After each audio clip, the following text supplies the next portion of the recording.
Hey guys, welcome back মোৰ অন্য এটা ভিডিঅ'লৈ আপোনালোকক স্বাগতম জনালোঁ।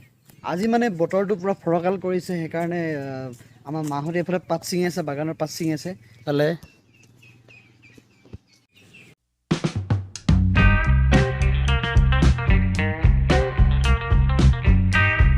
একচুৱেলি আমাৰ বাগানখন ইমান ডাঙৰ নহয়, সৰু বাগান হয়, অলপ চলপ পাত ওলাই আৰু এইফালে পাত ছিঙা হৈ গ'ল অলৰেডি আৰু সেইডোখৰত আছে বহুত ছিঙি আছে পাত।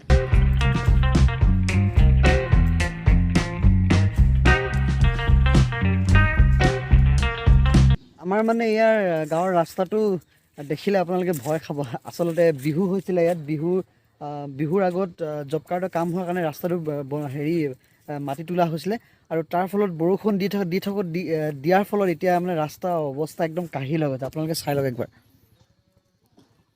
দেখিছে এইটো ৰাস্তা চাওক, একদম তাৰলৈকে পুৰা বোকা পানী। আচলতে ওলাবলৈ ভয় লগা এটা হ'ল, মানে এবাৰ ওলাবলৈ ঘৰৰ পৰা চিন্তা কৰিব লাগিব আপোনালোকে, সেনেকুৱা এটা ৰাস্তা হ'ল। আৰু বিহু হৈছিলে এই ফিল্ডখনতে, সৰুখন ফিল্ডত বিহু হৈছিলে আৰু এতিয়া এই ৰাস্তাটো কেতিয়া ঠিক হ'ব ক'ব পৰা নাই, কাৰণ এতিয়া কালিৰ পৰা ৰ'দ দিছে, হয়তো অলপ এতিয়া শুকাব পাৰে, ঠিক হ'ব পাৰে, কিন্তু চিন্তা কৰিবলগীয়া বিষয় এটা, ৰাস্তাটো এনেকুৱা এটা অৱস্থা হ'ল, সম্ভৱ ক'তো আজিলৈকে এনেকুৱা এটা ৰাস্তা আজিলৈকে মই দেখা নাই। তো যেতিয়া বৰষুণ দি আছিল তেতিয়া এইটো ভিডিঅ' কৰিছিলোঁ মই, পানী জমা হৈছিল, দেখিছে আপোনালোকে এতিয়াবোৰ।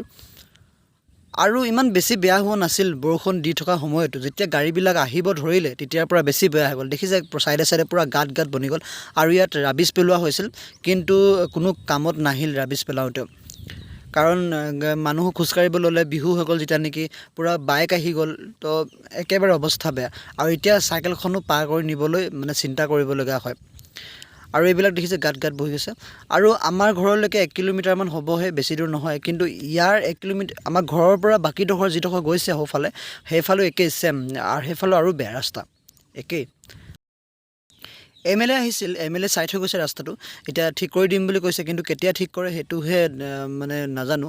আৰু এতিয়া চাইকেলখন দেখিছে, চাইকেলখন আনোতো ইমান কষ্ট হৈছে, ঠেলি আনিব লগা হৈছে, এনেকুৱা পৰিস্থিতি। আপোনালোকক আৰু এটা বস্তু মই দেখাব বিচাৰিছোঁ, যিটো দেখিলে আপোনালোকে আচৰিত খাব। এইটো চাই লওক, এইটো কি হয় আপোনালোকে অনুমান কৰিব পাৰিছেনে? এইটো হৈছে আমাৰ গাঁৱৰ এটা অংগনবাদী কেন্দ্ৰ, যিটোৰ অৱস্থা আপোনালোকে দেখিলে আচৰিত খাব। আপোনালোকক ওচৰলৈ গৈ আপোনালোকক দেখাইছোঁ সকলোখিনি, মানে কেনেকুৱা হৈ আছে অংগনবাদী কেন্দ্ৰটোত। আৰু এইটো হৈছে অংগনবাদী কেন্দ্ৰটো, আৰু ওপৰত চাওক, ওপৰত হৈছে টিং এফালে এৰা, সিফালে এৰা, অৱস্থা একদম নাই। এইফালে চাওক, অংগনবাদী কেন্দ্ৰ নে গৰু গোহালি কোনো ধৰিবই নোৱাৰি এইটো। আৰু ইয়াত কাষত এটা কিবা বনাইছিলে, এইটো আধা বনাই এৰি দিলে, কোনে কি পইচা খালে কি নাজানো। এইটো চাওক, আগফালৰ দৃশ্য, আগফালৰ পৰা দেখাইছোঁ আপোনালোকক কেন্দ্ৰটো। এইফালে চাওক, ওপৰত টিঙেৰা দেখিছে টিঙেৰা ওপৰত, আৰু সেইটো চাওক। আৰু এইটো নতুনকৈ পানী টেংকি বহিছে, কিন্তু অৱস্থা নাই ইয়াত, কেন্দ্ৰটো একেবাৰে অৱস্থা নাই। আপোনালোকে দেখি হয়তো অনুমান কৰিব পাৰিছে।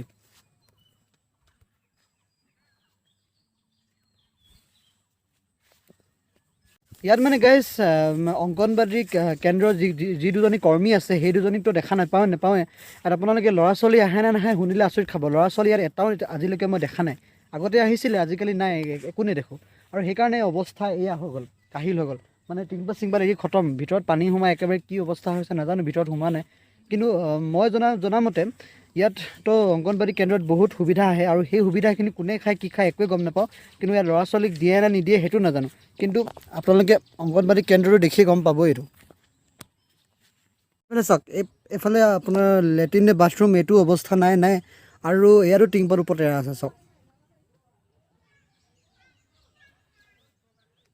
আপোনালোকক ওচৰৰ পৰা দেখাই দিছোঁ, এইফালে ওপৰফালে চাওক, দেখিছে এয়া। আৰু চাওক এয়া ওৰাংপটী নম্বৰ 1, ওৰাংপটী নং 186 অংগনবাদী কেন্দ্ৰ। আমি মানে পানী টেংকিৰ ওপৰত আছোঁ, আৰু আপোনালোকক ওপৰৰ পৰা টিংখিনি অৱস্থাখিনি আপোনালোকক দেখাই দিছোঁ, চাই থাকক। ওপৰৰ পৰা যদি জুমি চাওঁ ভিতৰত কি বস্তু আছে চব দেখা পাওঁ। দেখিছে কেনেকৈ টিং ক'ত ক'ত পৰি আছে ঠিকনা নাই।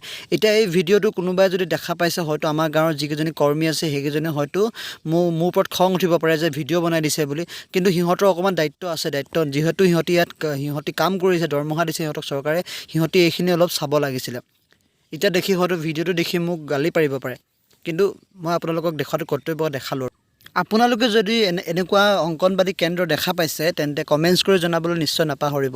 এইবিলাকৰ বিৰুদ্ধে অলপ মাত মাতিব লাগে, কাৰণ এইবিলাকে বিনা কাৰণত দৰমহা খাই আছে আৰু চৰকাৰে দৰমহা দি আছে, আৰু আমাৰ বস্তুবিলাকৰ দাম বাঢ়ি আছে। কিয় নাবাঢ়িব দাম? আমি আৰু চিঞৰি প্ৰতিবাদ কৰি আছোঁ বস্তুৰ দাম বাঢ়িছে বুলি। এনেকুৱাবোৰ বন্ধ হ'লেহে আমাৰ বস্তুৰ দাম কমিব, নহয়নে? তো গাইজ দেখিলে আমাৰ ইয়াৰ ৰাস্তাটোৰ অৱস্থাও দেখিলে, আৰু লগতে অংগনবাদী কেন্দ্ৰটো দেখিলে কি অৱস্থা হৈ আছে। আৰু ইয়াত বোলে বহুত সুবিধা হয় সেইটো গম পাওঁ, কিন্তু কি কৰে কি নকৰে সেইটো গম নাপাওঁ। মোৰ সেইবিলাকৰ মোৰ কোনো তথ্য নাই মোৰ লগত। কিন্তু তথাপিও মোৰ অংগনবাদী কেন্দ্ৰটো সদায় দেখি থাকোঁ। এই অৱস্থা কেনেকৈ হ'বলৈ পালে নাজানো, কিন্তু আমাৰ ইয়াৰ যি কৰ্মীসকলে অন্ততঃ এইটো ক'ব লাগিছিলে চৰকাৰক, তো কেলৈ মানে ঠিক কৰিবলৈ। যিহেতু ইয়াত ল'ৰা ছোৱালী পঢ়িলেহেঁতেন, কিন্তু এতিয়া ইয়াত ল'ৰা ছোৱালী এটাও নাই, কাৰণ কেনেকৈ পঢ়িব? বৰষুণ দিলে তিতে, কাৰণ টিনপাত যদি ভাঙি চিঙি অৱস্থা বেয়া হৈ যায়, এৰি থাকে, কেনেকৈ ল'ৰা ছোৱালী আহিব? তো এইটো এটা বৰ চিন্তা কৰিবলগীয়া বিষয়। আপোনালোকে যিমান পাৰে ভিডিঅ'টো শ্বেয়াৰ কৰিব, কাৰণ এনেকুৱাবিলাক চৰকাৰে দেখিব লাগে, তেতিয়াহে গম পাব। অংগনবাদী কেন্দ্ৰত সিহঁতক কৰ্মীসকলৰ দৰমহা দি আছে, কিন্তু সিহঁতি ইয়াত নাহেই আৰু ল'ৰা ছোৱালী নপঢ়ায়। কি কৰে কি নকৰে ঘৰত সিহঁতিয়ে জানে। তো ভিডিঅ'টো আজি ইমানেই আছিল। যদি ভিডিঅ'টো ভাল লাগিলে লাইক শ্বেয়াৰ এণ্ড মোৰ চেনেলটি ছাবস্ক্ৰাইব কৰিবলৈ নাপাহৰিব। ধন্যবাদ।